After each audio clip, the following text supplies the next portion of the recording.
इसमें जापान भारत का पुराना पार्टनर रहा है।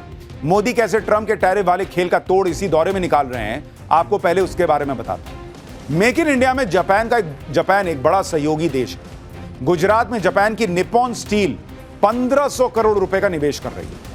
आंध्र प्रदेश में निप्पॉन इंडिया 5600 करोड़ रुपए से स्टील प्लांट लगा रही है। सुजुकी मोटर्स ने गुजरात में 35,000 करोड़ रुपए के नए प्लांट की घोषणा की।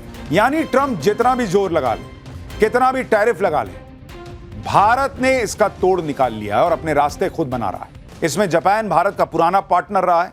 मोदी कैसे ट्रंप के टैरिफ वाले खेल का तोड़ इसी दौरे में निकाल रहे हैं, आपको पहले उसके बारे में बताता हूं। मेक इन इंडिया में जापान एक बड़ा सहयोगी देश है। गुजरात में जापान की निप्पॉन स्टील 1500 करोड़ रुपए का निवेश कर रही है। आंध्र प्रदेश में निप्पॉन इंडिया 5600 करोड़ रुपए से स्टील प्लांट लगा रही है। सुजुकी मोटर्स ने गुजरात में 35,000 करोड़ रुपए के नए प्लांट की घोषणा की है। सुजुकी मोटर्स ने अपनी प्रोडक्शन लाइन को बढ़ाने के लिए 3200 करोड़ रुपए के निवेश का भी ऐलान किया है। टोयोटा किर्लोस्कर कर्नाटक में 3300 करोड़ रुपए और महाराष्ट्र में 20,000 करोड़ रुपए का निवेश करेगा। रियलिटी सेक्टर में सुमितोमो रियलिटी कंपनी भारत में 41,000 करोड़ रुपए से ज्यादा का निवेश किया है। जापान की कंपनियों के साथ पार्टनरशिप से भारत के लघु और मध्यम उद्योग को फायदा हो रहा है। टोक्यो इलेक्ट्रॉन, फुजी फिल्म और टाटा इलेक्ट्रॉनिक्स मिलकर सेमीकंडक्टर इकोसिस्टम भी बना रहे हैं। फुजित्सु कंपनी अपने ग्लोबल कैपेसिटी सेंटर में 9,000 भारतीय इंजीनियरों की भर्ती कर रहा है, जिससे आईटी सेक्टर से जुड़े लघु और मध्यम उद्योगों को बढ़ावा मिल सके। यानी ट्रंप जितना भी जोर लगा ले, कितना भी टैरिफ लगा ले, भारत ने इसका तोड़ निकाल लिया और अपने रास्ते खुद बना रहा है। नरेंद्र मोदी ने जैसा स्टैंड ट्रंप की सनक के खिलाफ लिया है, वो दुनिया के लिए एक मिसाल है। ट्रंप की टैरिफ नीतियों के खिलाफ अब दुनिया के देश भारत के साथ आ रहे हैं और अमेरिका को झटका भी दे रहे हैं। जैसे आप देखिए, जापान ने टैरिफ रेट कम करने के लिए अमेरिका के साथ एक डील की थी। अमेरिका ने जापान पर 25% टैरिफ लगाया था, जिसके बाद जापान और अमेरिका के बीच टैरिफ को लेकर डील हुई। इसके बाद अमेरिका ने जापान पर टैरिफ कम करके 15% कर दिया और बदले में जापान ने अमेरिका में $550 बिलियन निवेश करने की बात कही। $550 बिलियन निवेश पैकेज को लेकर जापान और अमेरिका में बात हो रही थी। जापान के टॉप बिजनेस नेगोशिएटर रयोसेई आकाजावा को इस डील के लिए अमेरिका जाना था, लेकिन जापान के टॉप नेगोशिएटर ने अपना अमेरिका का दौरा रद्द कर दिया है।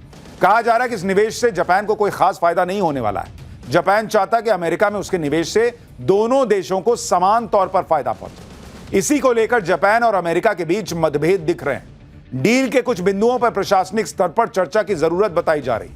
इसी वजह से जापान के नेगोशिएटर ने अमेरिका जाने का प्लान कैंसिल कर दिया है। यानी भारत जो हिम्मत दिखा रहा है, भारत जो आत्मसम्मान की लड़ाई लड़ रहा है, उसका रिपल इफेक्ट हो रहा है। अब जापान को भी लग रहा है कि अरे यार, भारत कर सकता है, हम क्यों नहीं? डील करेंगे लेकिन हमको भी फायदा दो। जापान के इस फैसले से अमेरिका को झटका लग गया है। भारत के समर्थन में कई और देश आ रहे हैं। ऑस्ट्रेलिया ने टैरिफ के मुद्दे पर भारत का समर्थन कर दिया है। ऑस्ट्रेलिया की विदेश मंत्री पोनी वोंग ने कहा है कि हम भारत को एक मजबूत और भरोसेमंद साझेदार मानते हैं। हम स्वतंत्र और निष्पक्ष व्यापार में विश्वास करते हैं। हम टारगेटेड टैरिफ का समर्थन नहीं करते, वो चाहे भारत पर हो या ऑस्ट्रेलिया पर हो। वोंग ने कहा कि उनकी सरकार खुली अर्थव्यवस्था में विश्वास करती है और इसी में सबकी तरक्की है।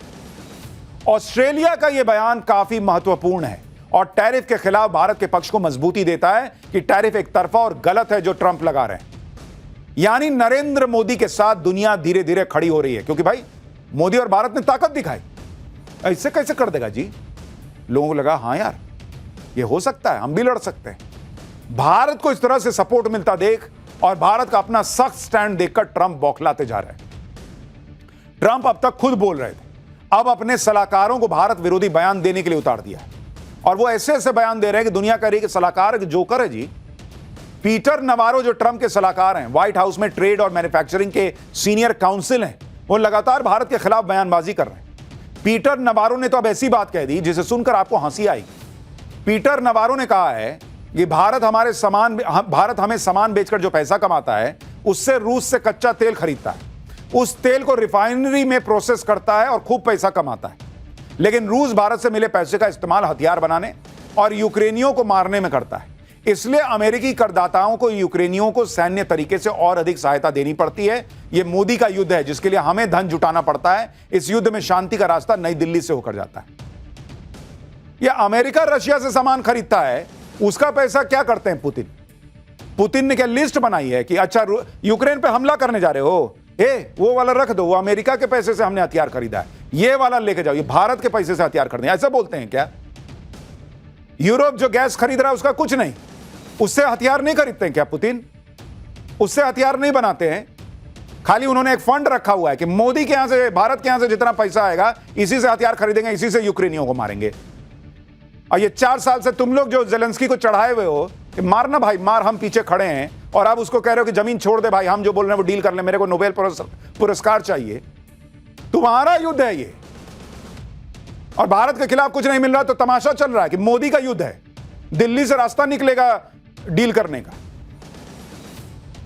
ट्रंप के सलाहकारों के बयानों से ऐसा लग रहा है जैसे यूक्रेन पर रूस ने नहीं, भारत ने हमला किया हुआ। वो इसे पुतिन का नहीं, मोदी का युद्ध बता रहे हैं। सुनिए जरा भाई को एक बार, फिर बताता हूं दूसरा जोकर क्या कह रहा है। Because we got to fund Modi's war, okay? The road to peace runs at least partly right through New Delhi. I mean Modi's war. Trump के सलाहकार इस बात से भी बौखलाए हुए हैं कि पीएम मोदी चीन जा रहे हैं। भारत और चीन जिस तरह से करीब आ रहे हैं, सालों से दोनों देशों के रिश्तों पर जमी बर्फ पिघल रही है, पीएम मोदी एससीओ समिट के लिए चीन जा रहे हैं, उससे अमेरिका का पूरा खेल गड़बड़ा गया। अब ट्रंप के सलाहकार भारत को समझा रहे हैं चीन आपका दोस्त नहीं है, दुश्मन है। तुम बता रहे हो एबटाबाद में ओसामा बिन लादेन को रखने वाला पाकिस्तान तुम्हारा दोस्त हो गया, तुम मुनीर को बुला के बिरयानी खिला रहे हो। हमने तुमसे बोला क्या कि लोकतंत्र का साथ देने की बजाय आप सत्तावादियों के साथ मिल रहे हैं?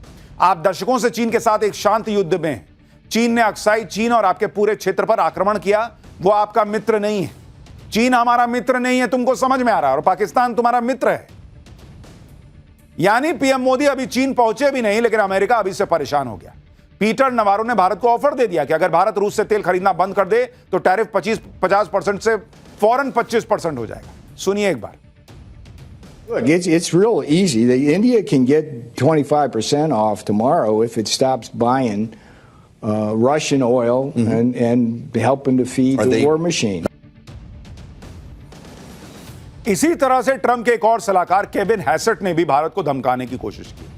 केविन हैसेट ट्रंप के आर्थिक सलाहकार हैं, आर्थिक मामलों में ट्रंप को सलाह देते हैं। केविन हैसेट ने भारत पर लगे टैरिफ और ट्रेड डील को लेकर कहा है कि ट्रेड डील को लेकर भारत का रुख अड़ियल है। अमेरिकी उत्पादों के लिए बाजार खोलने को लेकर भारत का रवैया अड़ियल रहा है। अगर भारत नहीं झुकता है तो ट्रंप भी नहीं झुकेंगे। भारत के अड़े रहने से ट्रंप और सख्ती दिखा सकते हैं। ट्रंप के सलाहकार आर्मी के बयान आपने देखे। अब आपको बताते हैं कि अमेरिका के वित्त मंत्री क्या कह रहे हैं। स्कॉट बेसेंट जो अमेरिका के वित्त मंत्री हैं, वो भारत के खिलाफ यूरोप को भड़का रहे हैं। स्कॉट बेसेंट चाहते हैं कि जो अमेरिका कर रहा है वैसा ही यूरोप भी करे। स्कॉट बेसेंट ने कहा कि यूरोप के देशों से वो कह रहे हैं कि वो भारत पर टैरिफ लगाने के मामले में दबाव बनाए, लेकिन सिर्फ कनाडा इसके लिए तैयार था। यूरोप के देश खुद रूस से पेट्रोलियम प्रोडक्ट खरीद रहे हैं। यह युद्ध अमेरिका में नहीं बल्कि यूरोप में लड़ा जा रहा है। अमेरिका अकेले इसका बोझ नहीं उठा सकता है। अमेरिका चाहता है कि यूरोप भी भारत पर टैरिफ लगाए, लेकिन यूरोप इसके लिए तैयार नहीं हुआ है। मुझे लगता है अमेरिका अभी भी उसी माइंडसेट में, उसको लग रहा है कि वो जो है वो ब्रिटिश राज है और भारत पे कोई राज करके और भारत को गुलाम बनाए हुए। भाई हम गुलामी से निकल चुके 1947 में, और उसके बाद हम किसी की गुलामी करने को तैयार नहीं है। यह नया भारत है। तुम अपनी गुलाम मानसिकता से बाहर निकलो कि तुम दुनिया के जो दादा हो और तुम जो बोलोगे वो दुनिया करेगी। दुनिया करती होगी, भारत नहीं करेगा। आप यह भी देखें कि अमेरिका कैसे भारत पर दबाव बनाने की कोशिशें कर रहा है। पहले तो ट्रंप के मंत्री ने H-1B वीजा को खत्म करने की वकालत की। इस वीजा का फायदा भारतीय नागरिकों को मिलता है और अब अमेरिका जाने वाले भारतीय छात्रों को टारगेट किया जा रहा है। विदेशी छात्रों के लिए वीजा नियमों में बदलाव की तैयारी की जा रही है, जिसका असर भारतीय छात्रों पर पड़ सकता है। विदेशी छात्रों के लिए F1 और एक्सचेंज प्रोग्राम के तहत आने वाले विदेशी छात्रों के लिए J1 वीजा नियमों में बदलाव का प्रस्ताव है। एक नए नियम के तहत अब विदेशी छात्र सालों तक अमेरिका में पढ़ाई नहीं कर पाएंगे। नए नियम के तहत विदेशी छात्रों को 4 साल तक के लिए स्टूडेंट वीजा दिया जाएगा। अगर पढ़ाई इससे ज्यादा चलती है तो छात्रों को फिर से वीजा के लिए अप्लाई करना होगा। अभी तक अमेरिका में कोर्स पूरा करने के लिए स्टूडेंट वीजा मिलता था, चाहे कोर्स 2 साल का हो, 6 साल का हो। नए नियम अभी लागू नहीं हुए हैं। इस पर 30 दिन तक जनता से सुझाव मांगे गए। नए नियम लागू होने का सबसे ज्यादा भारतीय छात्रों पर असर पड़ सकता है। साल 2024 में अमेरिका के अंदर 4,20,000 भारतीय छात्र पढ़ाई कर रहे थे, लेकिन अमेरिका यह सब पैंतरेबाजी कर रहा है। अभी करेगा नहीं करेगा पता नहीं, लेकिन माहौल पूरा बना रहा है। कि भाई ऐसा कर सकता हूं, वैसा कर सकता हूं।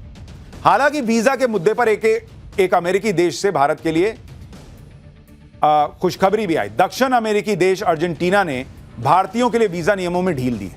अर्जेंटीना ने भारतीय नागरिकों को वीजा फ्री एंट्री देने का ऐलान किया है। जिन भारतीयों के पास अमेरिकी वीजा होगा वो उसी वीजा पर अर्जेंटीना आ सकेंगे। अमेरिकी वीजा वाले भारतीयों को अलग से वीजा लेने की जरूरत नहीं होगी। अब आपको यह भी दिखाता हूं कि अमेरिका को भारत के साथ क्यों आना पड़ेगा आखिर में, ये वहां के लोग भी कह रहे हैं। भाई एक टाइम पर कनाडा ने भी भारत से दुश्मनी कर ली थी, लेकिन आज की डेट में देखिए कि कनाडा ऐसे लाइन पर आया कि फिर से रिश्ते सामान्य कर रहा है। कनाडा ने भारत में नया उच्चायुक्त नियुक्त कर दिया है। उधर भारत ने भी कनाडा में अपना उच्चायुक्त नियुक्त कर दिया है। खालिस्तान वाले मुद्दे की वजह से दोनों देशों ने अपने अपने उच्चायुक्त वापस बुला लिए थे, लेकिन अब कनाडा को समझ में आया कि भारत से दूरी बनाकर नहीं रहा जा सकता।